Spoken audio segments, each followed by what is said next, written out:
माझ्या नवऱ्याला नॉनव्हेज हा प्रकार इतका आवडतो की वाराला नॉनव्हेज लागतंच. मग त्यासाठी मी ती सुकी कोळंबी बनवली.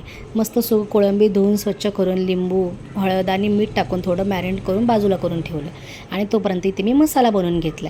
मसाल्यामध्ये कांदा, लसूण, अद्रक आणि खोबरं घेतलं आहे. थोडंसं छान भाजून वाटून घेतलं आहे. मग तेल टाकून एक कांदा, एक टोमॅटो टाकून छान परतून घेतला आहे. आलं लसूणची पेस्ट टाकली आहे आणि सगळे घरगुती मसाले टाकले. मसाले छान परतून घ्यायचे आणि मग त्याच्यामध्ये टाकायचं आहे वाटणसुद्धा खूप छान परतून झालेलं आहे.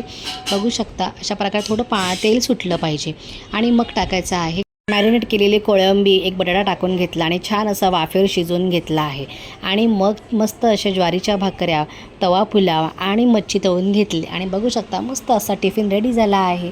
तर माझ्या रेसिपी आवडत असेल तर लाईक, शेअर, सबस्क्राईब करायला विसरू नका. भेटूया नवीन व्हिडिओमध्ये. तोपर्यंत बाय.